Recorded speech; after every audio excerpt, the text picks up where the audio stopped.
Mardi le 28, c'est-tu une année bissextile? On est en 2000. Non, OK, fait que c'est le dernier journée du mois. Il faut faire nos fins de mois. Bienvenue en prenant votre café, que vous prenez un café ou n'importe quoi d'autre. Peut-être un gin, peut-être une boisson sans alcool, je vais vous parler de ça. Les seaux en dormant, qu'est-ce qu'on fait avec ça? Les modes en boisson qu'on a dit. Speakeasy, j'étais dans un speakeasy, vous m'avez demandé c'était quoi? Je vais vous dire c'est quoi. Soyez-vous confortablement. J'ai une maudite bonne énigme, elle n'est pas facile. Mais c'est pas ça, c'est ça.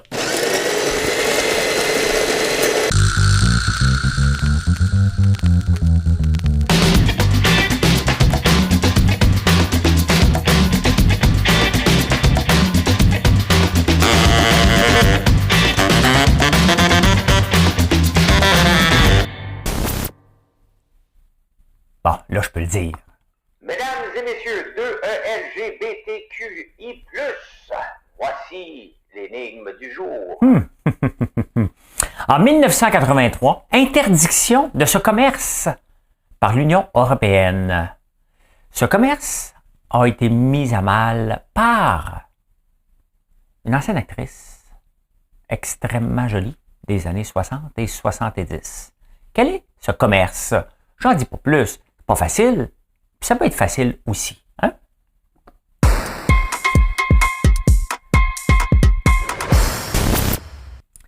Avez-vous remarqué, vous autres, les modes en boisson? Hein? Là, parce que l'on parle des boissons sans alcool, on s'entend, c'est de l'eau pétillante. Là. Okay?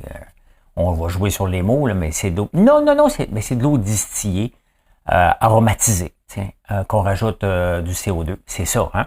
Parce qu'on a vu, moi, quand j'étais jeune, c'était la caisse de 24, la bouteille de téton, c'est comme ça. Oui, c'était comme ça.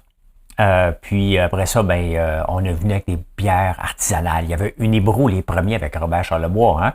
La Blanche de Chambly, puis tout ça, c'était nouveau. Là, après ça, oh non, la bière, c'est encore populaire, la bière, il y en a encore beaucoup. Mais là, on est venu avec de la vodka. Hey, ça prend de la vodka. Après ça, du gin. Hein? Et là, on n'en parle plus du gin maintenant, là, de moins en moins. Là, on est tous dans la gang de boissons sans alcool. C'est dur à suivre. Hein? Pas un pauvre, là, mais quelqu'un qui vit dans ce commerce-là, il faut qu'il suive des tendances. S'il y a bien quelque chose en ce moment qui n'a pas de tendance, c'est bien dans qu'est-ce qu'on boit. Hein? Il reste que la compétition et tout ça reste un verre d'eau, hein? Une eau pétillante. Mais il y a des tendances. J'y crois pas tellement aux boissons sans alcool. À un moment donné, les gens vont se rendre compte que c'est de l'eau pétillante, là. Donc, ils vont peut-être pas payer 8 piastres la bouteille. On voit ça, là, mais il y a beaucoup de tendances. Hein? Puis, on peut le voir, les modes, là, normalement, là, on revient déjà aux pattes d'éléphant des années 70. Là, pendant ce temps-là, en 25 ans, on a changé énormément de types de boissons qu'on pouvait boire. C'est assez intense. Puis là, avec toutes les statistiques qu'on connaît sur l'alcool. Bref, je trouve que ça change très rapidement. Hey, combien d'abonnements vous avez, vous autres? Avez-vous des abonnements par mois? Alors, on en a, nous autres, vous pouvez vous abonner à boîte d'érable, vous pouvez vous abonner à boîte de friandises. Il y en a qui sont abonnés à des savons, puis tout ça. Aux États-Unis, hein, les gens sont abonnés à 6,7 abonnements. Ça a passé de 4,2 à 6,7 abonnements. Que vous soyez avec Cookit ou Good Food ou peu importe, plus d'autres choses. 6,7 abonnements, ça ne compte même pas les abonnements qu'on a pour nos choses de streaming. C'est énorme, hein? Ben là, il y en a rajouté de nouveau, je ne sais pas ce que vous en pensez.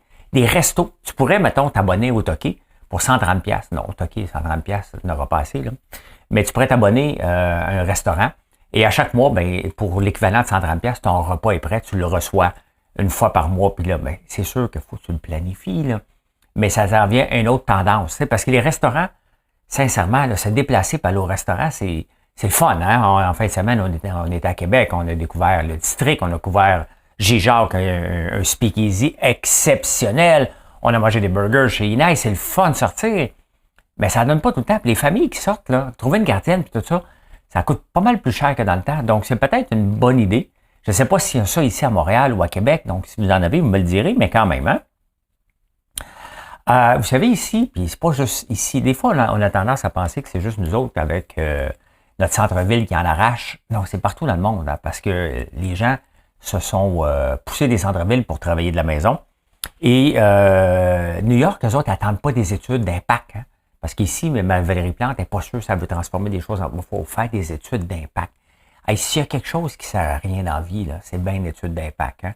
Tu le vois qui est vide, Puis à un moment donné, tu regardes, tu sais, comme un leader, là, tu te dis, ouais, ils vont-tu revenir demain travailler? Ouais, je vais mettre des clowns dans la rue. Ouais, OK, c'est une bonne idée. Ça. Non, ça n'a pas marché, OK, on a dépensé 1 million.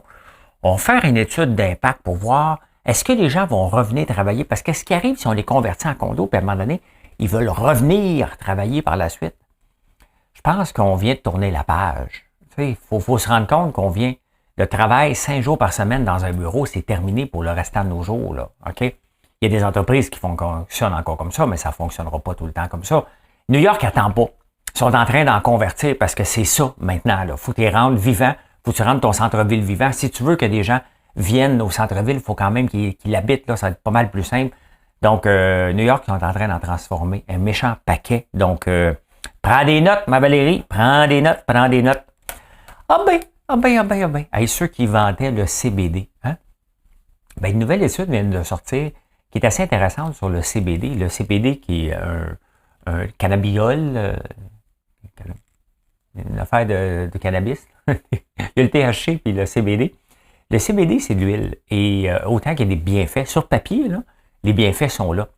Le problème, c'est que quand vous le prenez je ne le prends pas, là, je pense que j'ai déjà essayé. Quand vous le prenez en forme d'huile, c'est pas soluble, c'est pas digéré par l'estomac. Donc, c'est pas absorbé par l'estomac, donc ça passe. Ça nettoie le drain à la fin. Fait que... fait qu'à date, ça donne rien. Quand même que vous pensez que ça donne quelque chose, c'est une étude scientifique qui a été faite en Angleterre et c'est juste l'effet placebo pour le moment. Donc, prends de l'huile de canola, de l'huile de tournesol, puis dis-toi, est-ce que moi je gelé avec ça? Non, je sais que ça gèle pas. Puis j'ai lâché un petit sac. Je m'excuse. Hein? Et le syndrome de réseau... Hey, ça, je vais vous écrire un texte, mais je vais vous donner un petit N. Le café noir. Hein? De maintenant, là, au Dunkin', au Tim Hortons, dans toutes les places, il y a des cafés fancy. Hein? Faut prendre un flat white. Mais demi-crème. J'aimerais savoir un cœur dessus. Puis quand on va au comptoir aussi, c'est la même chose. Les baristas, maintenant, c'est un métier. Hein? C'est des gens qui vont étudier. C'est pas quelqu'un qui te verse un café. Là. Hein? C'est pas juste un pot de café. T'attends ton tour. Alors que le café noir, ben, tu vois, ils ne veulent pas te le vendre. Mais de toute façon, c'est parce que c'est moins rentable de vendre un café noir. Hein? C'est comme si tu vas au restaurant et tu ne prends pas d'alcool, de vin, le restaurant fait un petit peu moins d'argent. Fait qu'il y a avantage à vendre des cafés super, un flat white, mais avec la crème en bas. Je vais prendre un macchiato, il y en a beaucoup. Mais, tu sais, imaginez-vous que si on appliquait la même chose, parce que ça, c'est nouveau pour les cafés. Puis là, les gens sont tannés d'attendre. Tu veux juste avoir un café noir, tu attends comme un con. Des fois, tu peux attendre jusqu'à 20 minutes à certains endroits. Là. Puis on peut le voir dans les line-up. Là. Les line-up sont de plus en plus grands parce que les gens ne prennent pas juste un café double ou un noir. Donc, imaginez-vous ce qui se passe dans la transformation de la façon qu'on consomme notre café en ce moment et la façon qu'on gère les hôpitaux. Hein? Regardez ça. Tu sais, quand tu arrives dans un hôpital, moi, en tant qu'homme d'affaires, là, qu'est-ce que je fais? Mettons là, que je fais des commandes. Là, okay? Tout le monde est égal pour moi, mais mettons qu'il y a quelqu'un qui a une commande, il y a juste une tasse. OK? Ça va me prendre 1 seconde à la faire. Pogne la tasse, mets ça dans la boîte, parti. Tandis qu'une commande qui demande 400 items, ça arrive des fois, ben là, c'est une autre paire de manches. Donc, est-ce que je fais attendre celui qui avait juste une tasse? Non. Est-ce que je fais attendre l'autre? Non plus. Mais à un moment donné, c'est qu'il faut que tu en sortes. Hein? Le plus de clients que tu peux satisfaire, le mieux c'est rapidement. Ben, c'est ça qu'on devrait appliquer dans le système de santé. Je vais vous écrire un texte un petit peu plus long parce que j'aime ça écrire des textes qui font réfléchir, mais ça me fait réfléchir parce que c'est vrai que la façon qu'on consomme le café, autant au drive-thru qu'au comptoir, fait que ceux qui veulent juste un café noir attendent inutilement alors qu'on pourrait les traiter tout de suite. Hein? On s'en va au Québec. Au Québec. C'est ça.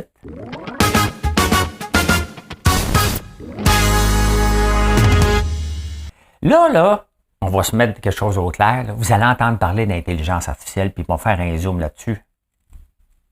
Là, l'intelligence artificielle, là, c'est ChatGPT jusqu'à preuve du contraire. OK? Quand tu mets un si dans ton code, là, ce n'est pas de l'intelligence artificielle, c'est de la logique. Il faut séparer la logique de l'intelligence artificielle parce que ça me tape sur les nerfs. Bon, vous en parlez, vous allez voir. Pourquoi ils mettent ça? C'est simple, hein?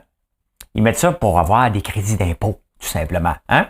Donc, une nouvelle application pour la STM parce que là, il faut qu'ils tiennent compte des travaux. Il y a des travaux. Un autobus sur 6 est pris des travaux à Montréal. Ça va bien, tabarnouche, hein? Et là, pour augmenter assez un peu la rentabilité, il y a une nouvelle application qui utilise l'intelligence artificielle. Et regardez, moi, là, en l'an 2000, là, j'ai écrit un code qui s'appelle AIVA Technologies, une application pour les centres d'appel. Donc, elle existe encore aujourd'hui. On est dans 75 pays. On continue à prendre de l'expansion. Et une partie du code là-dedans, c'était pour faire l'Answering Machine Detection. Donc, pour détecter si c'est un humain au bout du code, au bout de la ligne. Et aussi, un engin de prédiction lorsqu'on fait des appels sortants pour tenir nos agents occupés. OK, on s'entend, là? L'intelligence artificielle n'existait pas, là. OK? Mais il y en a tabarnouche des si dans mon affaire. Si un agent qui est là, combien de temps que ça prend? C'est rien qu'un paquet de si là-dedans. C'est pas de l'intelligence artificielle. Pensez-vous vraiment que l'intelligence artificielle, ils ont mis ChatGPT dans la patente, là? Non, faut arrêter à un moment donné. Faut arrêter de prendre le monde pour des cons parce que là, on a quelque chose qui marche, ChatGPT. Il y a des problèmes. Mais là, tout le monde est en train de dire, j'ai mis l'intelligence artificielle là-dedans, faut arrêter, là. C'est une application. Une application où que tu dis, ouais, si. OK? Bon, on arrête, là. En tout cas, il y a une nouvelle application, hein? Hey, Rimouski va interdire l'arrosage, hein? Hey, salut mon job! Tu sais, le voisin, là, avec la craque, puis la bédaine qui arrose son gazon pendant 8 heures. Il y a de pénurie d'eau potable à Rimouski.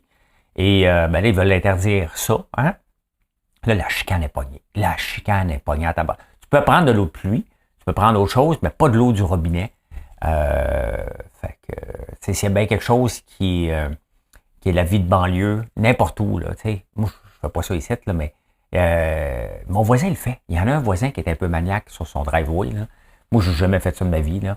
Mais, ouais, fait qu'il y a un grand débat avec ça. Il y a tellement eu de films avec ça, du voisin qui... Tu sais, ça fait comme voisin, tu vois... Si tu veux mémérer chez les gens, tu vas arroser ton driveway. C'est parce que c'est des méméreux. Hein? Fait qu'en tout cas, ça va être coupé, cette affaire-là. T'sais. En campagne, ça ne dérange pas. Hein? Quand tu vois quelqu'un arroser, il ne faut pas oublier que l'eau, là, en campagne, nous autres, on a pluie.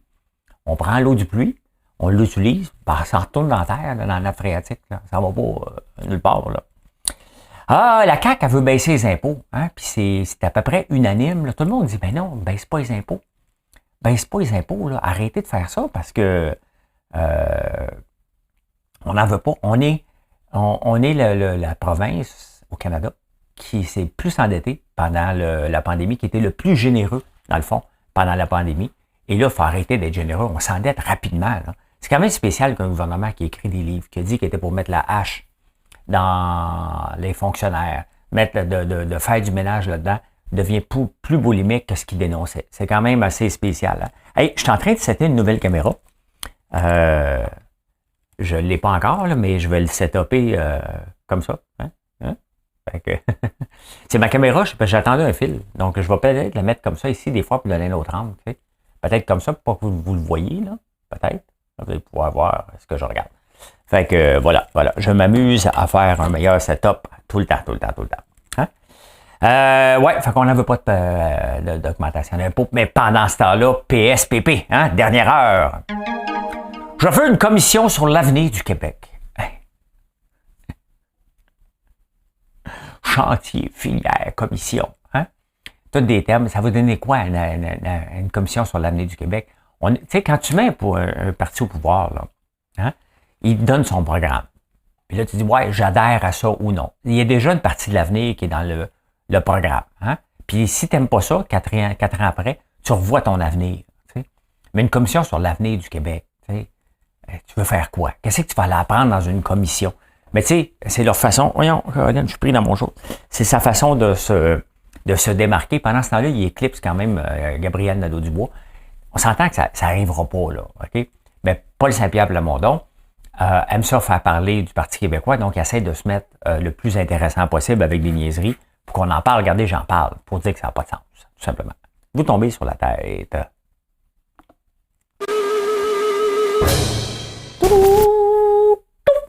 Les speakeasy, hein? J'ai été dans un speakeasy, J-Jacques. Sincèrement, là, ça vous tente, ça coûte cher un petit peu, là, on va se le dire, là, n'importe où. Ben, c'est raisonnable. C'est juste que c'est un environnement. C'est un bar. Dans le fond, là, c'est un restaurant-bar, cocktail. OK? Il faut voir ça comme ça. C'est feutré. Et normalement, c'est pas indiqué dans la porte. À New York, il y en a beaucoup que tu vas rentrer dans une buanderie puis c'est en arrière. Parce que c'était ça, hein? Speakeasy, c'était dans le temps de la Prohibition, de 1920 à 1933, où Seagram a fait son argent. La famille Bronfman, c'est là qu'ils ont fait le plus d'argent en vendant de l'alcool alors qu'ils n'avaient pas le droit. Hein? Ben, c'est comme ça.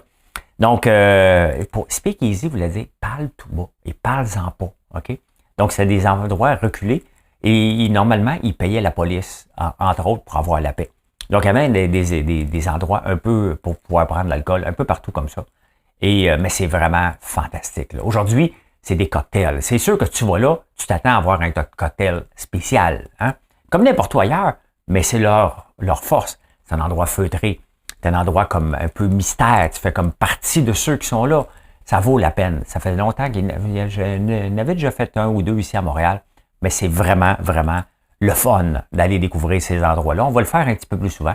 Mais celui qu'on a découvert à Québec, J. Jacques, il est dans le 50e, dans le top 50 des meilleurs speakeasy dans le monde quand même, alors qu'il vient à peine d'ouvrir juste avant la pandémie. Très, très intéressant. Très intéressant.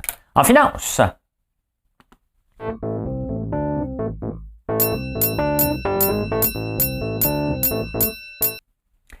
dans le domaine de financier ou n'importe quoi, surtout depuis l'arrivée de TikTok, on entend souvent le mot « the GOAT hein?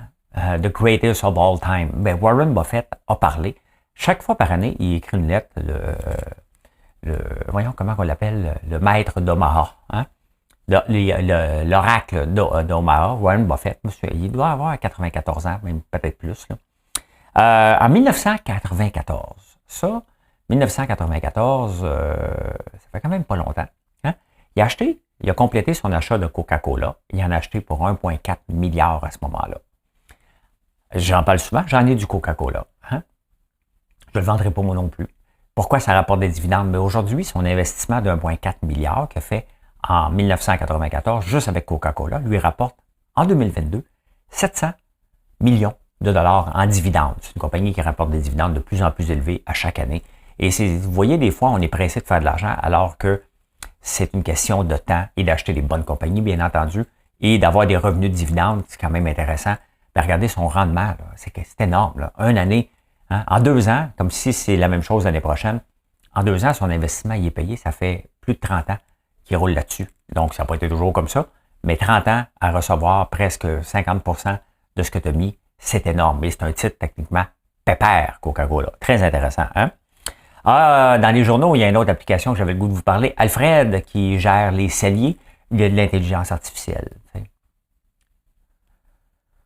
C'est parce qu'ils veulent faire une expansion aux États-Unis, donc ils ont besoin certainement des crédits. Hein? Intelligence artificielle, faut arrêter. Honnêtement, je vais tout vous dénoncer pour vous montrer que vous êtes imbécile. T'sais. Sincèrement, ça me tape ses nerfs. Ça enlève de l'importance à la vraie intelligence artificielle. Pour voir si on fait un code avec l'intelligence artificielle, avec le code en tant que tel, c'est des si. Si la bouteille est due pour 1994, c'était peut-être mieux de dire c'est peut-être le temps de la boire. C'est des si, ça. Hein? On va arrêter l'intelligence artificielle. Là. Ça arrête pas. Là. Et ici, on veut aller en grève. Hein? François Legault a écrit un article sur Facebook cette semaine pour dire aux fonctionnaires, venez vous asseoir avec nous autres à table. Puis les autres disent, non, on ne va pas s'asseoir avec toi. C'est pas nous autres qui a décidé. Tu sais, des fois, ça marche comme ça. Ma blonde est de même, des fois. Hein? Moi aussi, je suis le même. Si je ne décide pas, je ne vais pas écouter. En Allemagne, les fonctionnaires sont en maudit, puis ils ont déjà fait le coup il y a très longtemps. Ils ont déjà fait le coup au gouvernement des années 40, après la guerre, où ils ont dit, regarde, ben, l'inflation est élevée, puis nous autres, on va avoir de l'argent. Là, les fonctionnaires, en ce moment, demandent 15% d'augmentation. Et là, les autres, freak, parce que c'est un syndicat extrêmement fort. C'est comme, mettons, l'équivalent des débardeurs ici. Hein. Eux autres, quand ils mettent leur poing à terre, leur pied à terre, leur poing sur la table, hein, j'ai tout mélangé, on les écoute, hein, le syndicat des gros bras. Ben, c'est à peu près ça qu'il y a le syndicat de fonctionnaires en Allemagne, 15%. Pas sur 5 ans, là, sur 1 an. That's it, sinon ils font la grève. T'as suivre parce que ici aussi, on demande quand même assez élevé à cause de l'inflation. Puis là, il faut que les gouvernements puis les employeurs tiennent leur bout par rapport à ça. L'inflation, c'est un problème temporaire. On ne veut pas créer un problème permanent avec une situation temporaire non plus. Hein? Hey, la dette des milléniaux, hein, vous êtes endettés, ma gang, vous êtes allés, hein? Je vais vous montrer ça. À un moment donné, il faut se la capédale, là. Total of debt, plus 27%. Regardez ça. Change in total de 3 years ago des âges 30-39 ans, là. Hein? Vous êtes passé de presque pas endetté à énormément endetté. Donc, c'est énorme, là. C'est sûr que si vous n'étiez pas endetté beaucoup, là, Mais regardez les Gen X, les Millennials, regardez Average Credit Card Balance, donc les 21-23 ans, non, en bas de 30 ans sont très endettés, Baby Boomer un peu moins. Les silencieux, ça c'est les vieux, ça. C'est les vieux, Gen Z. Moi je suis X, ok, je suis ici, moi. Hein? Average Credit Card Balance, quand même, nous aussi, les X, on roule pas mal. Mais là, c'est les 30-39 ans, donc les millennials qui sont en pleine montée. Tout le monde a augmenté. Hein? Tout le monde, à part la génération silencieuse, qui sont les plus vieux. Donc, calmez-vous le pompon. Là. Vous êtes endetté de plus de 27 27 On peut bien avoir de l'inflation. C'est sûr que si on vit sur le crédit, puis nos cartes de crédit se remplissent, vous payez des soldes à la fin de mois. On s'en sort pas, vous en sortez pas non plus. Hein? Ah, regardez ça, hein? L'hypocrisie de certains pays. Je pense sincèrement qu'on devrait commencer à avoir un indice des pays hypocrites. Hein? Parce qu'à un moment donné, on a des sanctions contre la Russie, mais là, l'Inde, elle achète du pétrole, elle renvoie de la Russie, elle renvoie en Europe. La Chine fait la même chose. Puis là, les pays de l'Afrique du Nord, entre autres l'Algérie, la Libye, l'Égypte, le Maroc et la Tunisie, se sont dit, un peu, on n'est pas contre nous autres. Les autres, ils font venir du pétrole de Russes. Et, bien entendu, les chiffres que vous voyez là en ce moment, là, ils en ont plus qu'ils sont capables de consommer. Donc, il faut en croire qu'ils ne l'exportent pas. Mais ils exportent. Le Maroc n'est pas un pays exportateur de pétrole, normalement. Là. L'Algérie, hein? L'Algérie qui est un producteur de pétrole, on n'a plus ici. Il en importe de la Russie, probablement qu'ils payent moins cher pour être capable de le revendre sur les marchés européens. Donc, pour ça qu'il n'y a pas eu de pénurie, puis que le gaz naturel s'est effondré, puis qu'il n'y a pas eu de pénurie pantoute, parce que tous les pays sont devenus hypocrites. La Russie continue à s'enrichir. Ils ne vendent plus directement à l'Europe, mais tous les autres pays en profitent. Regardez les chiffres, là. C'est épouvantable comment on est hypocrite. Le Maroc et la Tunisie en premier lieu, surtout la Tunisie et le Maroc, les deux pays les plus pires au point de vue hypocrisie de revendre du pétrole à l'Europe. Puis l'Europe dit, ben non, moi je l'achète de la Tunisie, moi c'est pas important, là. Puis on peut pas le savoir, à un moment donné, si c'est mélangé avec du gaz de là-bas ou pas. Mais quand même, hein, c'est hypocrite. Hein? C'est pour ça que je pense qu'à un moment donné, il faudra avoir un indice de responsabilité. Quand tu vois ça, tu te dis, OK, regarde, tu viens de perdre un point, puis à un moment donné, on va faire affaire avec des pays qui sont responsables parce qu'on s'en sortira jamais, jamais, jamais. Puis de toute façon, tout le monde veut payer le moins cher, les pays aussi. Puis quand il y a une pièce à faire, tout le monde va prendre la pièce. Hein? Il n'y a jamais... Le capitalisme, ça, c'est du capitalisme à l'état pur, quand même que la Russie est un pays communiste. Il est très capitaliste dans sa façon de faire de l'argent. Et il y a toujours un moyen. Quand quelqu'un a une pièce à faire, il y a quelqu'un qui va faire une pièce avec ça. C'est désolant. Hein? Hey, Twitter coupe encore. Hein? Il n'a pas fini de couper, donc ça continue à couper encore en fin de semaine des petits emails. D'après moi, quand tu travailles chez Twitter, t'es mieux de te watcher à la fin de semaine parce que ça se peut que tu aies des emails qui rentrent. C'est « Tung tung! You've got mail! » Tabarnane. Hein?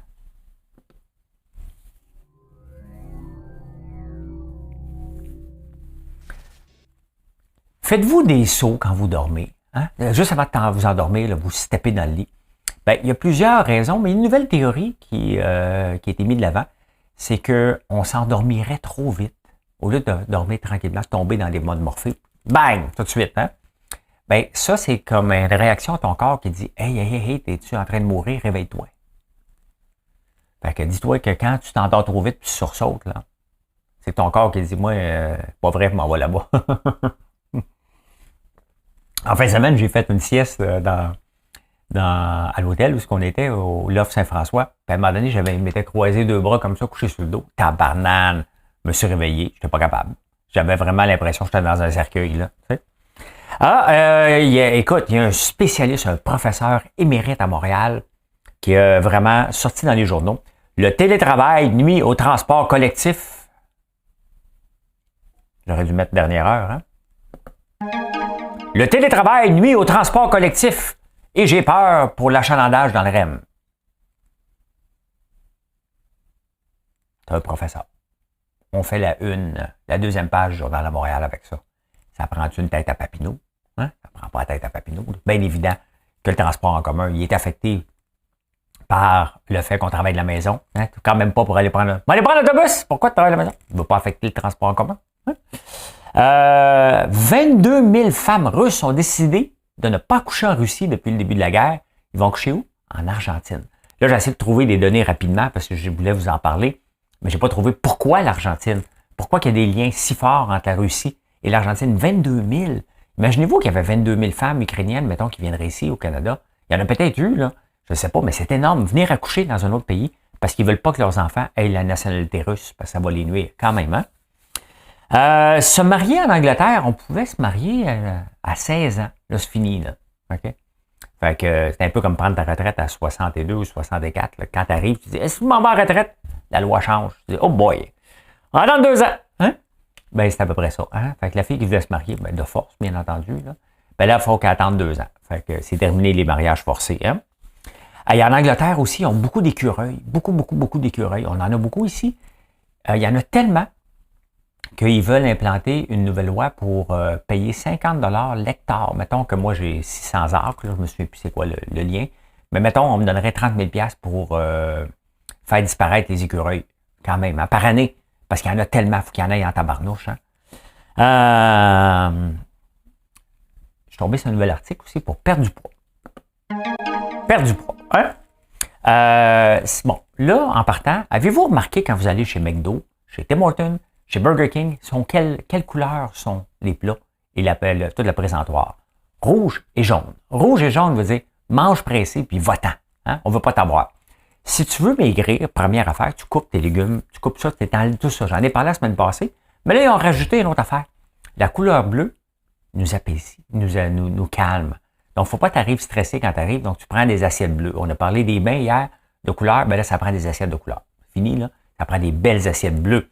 L'autre chose que vous avez besoin, tu coupes en morceaux et avant toute chose, tu prends un verre d'eau glacée et tu te cales ça dans l'estomac. Hein? Ça va te calmer un peu, ça va refroidir tes ardeurs, une petite affaire. Là. Fait que voilà. Hein? Hey, vous savez, dernière heure, toutes les dernières heures aujourd'hui, c'est parce que je suis capable de faire ça. Je peux mâcher de la gomme marcher en même temps. Je le sais. C'est la fin de Dilbert. Dilbert, tu sais, dans les journaux, là, qu'on voyait tout le temps, le dessin un peu nono, là, qui faisait tout le temps des affaires un peu niaiseuses. Son créateur a envoyé des propos racistes. Fait que tous les journaux à travers le monde l'ont éliminé, tout simplement. Hein? Comment perdre ta carrière d'un seul coup en disant des niaiseries? Ben voilà. Hein? Pensez!